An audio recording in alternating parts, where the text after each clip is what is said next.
issue with trying to actually solve these problems democratically. Because up until now, the mechanism for solving those kind of separation of powers questions has been based on elite consensus, political elites negotiating deals to work out where competences lie, how powerful the various institutions should be, as well as also courts, the system, the interplay of courts between the national and European courts.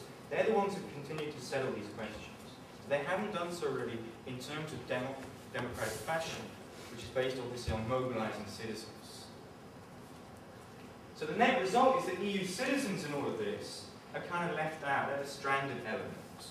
They've got little say really in determining how these federal issues are resolved, and little power to change them eventually. A good example of that basically is this, what happened with the Constitutional Treaty. So the idea was the European Union was expanding in the early part of the 21st century, bringing into the fold these 10 new member states in Eastern Europe and Central Europe. The idea being to bring them back into Europe following the cleavage, the end of the cleavage based on communism against capitalism. So they decided to have a constitution in the wake of that enlargement process. That was a deal cut then by the national elites. They wanted to streamline the system in the wake of this enlargement. Then they sought to give that a democratic legitimacy, the implement of democratic legitimacy, by putting it out to a vote. That's what happened in France and the Netherlands. Those votes failed. The people in those countries rejected that arrangement. And what happened? The elite simply went back to the drawing board and repackaged the same institutional reforms with a new name and in a way that wouldn't be required to have referendums. So in the end, citizens said no, and yet they still got that institutional arrangement in the end. So that's really kind of characteristic, a vignette of what's happening in terms of the failure to solve these constitutional problems in a democratic fashion. And then I would say then that that weakness, that democratic weakness, results in this phenomenon, which is an increasing antipathy by citizens towards the EU. And that's manifested, I would say, very much in the criticism that the new president, this new figurehead institution that was created as part of the repackaged Constitutional Treaty, what's known as the Lisbon Treaty, adopted finally in 2009, creates this figurehead president that was in the news in the early part of this year, that has been really the subject of a lot of vituperation. In particular, this example here, by this British member of the European Parliament, really, you see, lays into this new president, this unelected president, that is the result of this elite deal. And if this thing works, I'm going to just show you a clip of what he has to say about the absence of democratic legitimacy behind this appointment, and you'll see where the type of talk comes from there. Let's give it a go.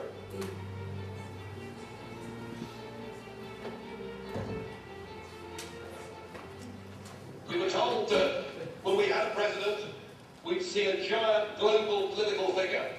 The man that would be the political leader for 500 million people. The man that would represent all of us on the world stage. The man whose job was so important that, of course, got paid more than President Obama. Well, I'm afraid what we got was you.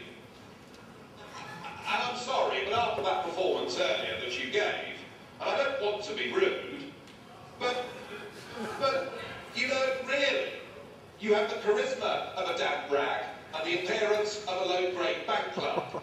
And the question that I want to ask, that we're all going to ask is, who are you? I've never heard of you. Nobody in Europe had ever heard of you. I would like to ask you, President, who voted for you? And what mechanism? Oh, I know democracy is not popular for you lot. And what mechanism do the peoples of Europe have to remove you? Is this European democracy? Well, I sense though that you're competent and capable and dangerous, and I have no doubt that it's your intention to be the quiet assassin of European democracy and of the European nation states. You appear to have a loathing for the very concept of the existence of nation states. Perhaps that's because you come from Belgium, which of course is pretty much a non-country. We've seen Greece reduced to nothing. Right, so yeah, that's the kind of standard of British kind of high school debating in a certain sense. Hang on, I need to get this back to there. But what's interesting to note there is a couple of points, really. Obviously, you have this whole heap of scorn that's being placed on this unfortunate Belgian politician, Herman Van Rompuy there, who's been elected, or appointed rather, by European elites to fulfill this new position. But it's not just this kind of scorn that Nigel Farage, in this case, is heaping upon him. There's also this kind of strange fear as well as to what he represents, what Van Rompuy, what that institution, that change of creating a figurehead divorced from a popular mandate, what that means as well for European democracies, and in particular, of course, his idea about democracy at the national level, the nation state. The accusation, of course, that Belgium doesn't mind that because it's a non-country, not used to having a tradition of national identity strong as well, in a certain sense, democratic identities there. Another point to bear in mind is this was done in the European Parliament, and you saw when it kind of panned out, first of all, there was practically no one in the room then, no one in the actual assembly. Well, that's because, for the good reason, that this is probably the wrong place to be having that kind of debate. Because this is fundamentally a debate about vertical separation of powers, about whether or not we need a president, whether or not it should be elected, what it represents for the drift of competences away from the national level to the European level. But that's not what the European Parliament is actually there to do. The European Parliament is there to do basically horizontal separation of powers job, checking other institutions at the EU level, in particular the executive, the Commission.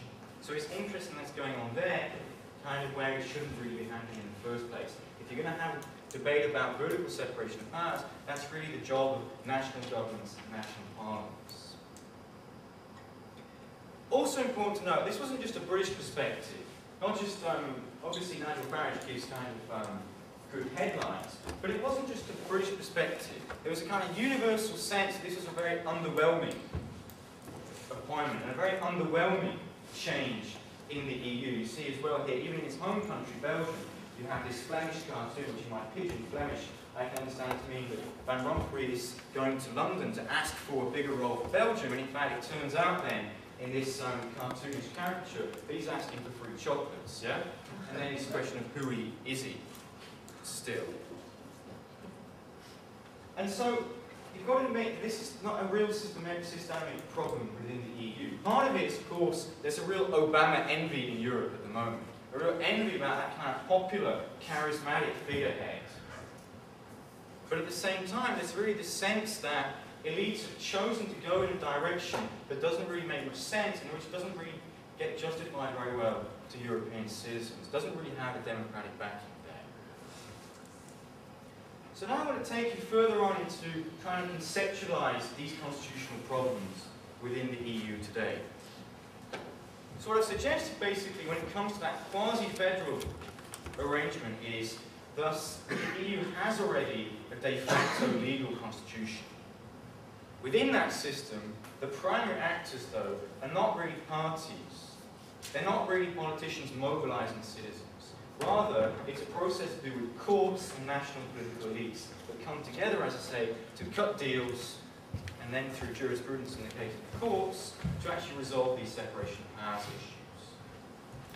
So what's lacking in all that, you have legal constitutionalism, but you're lacking a political dimension.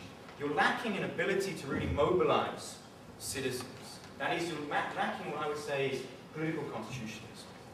The ability to rely on party competition, majority rule, to try and resolve constitutional issues, particularly pertaining to separation of powers issues. And that's problematic because you need that element of mobilization, that rubber stamp of democracy, democratic legitimacy for accountability. Because what's interesting in the EU case is that traditionally, European integration has tried to justify itself, tried to gain legitimacy through its performance, the policy performance of the European Union.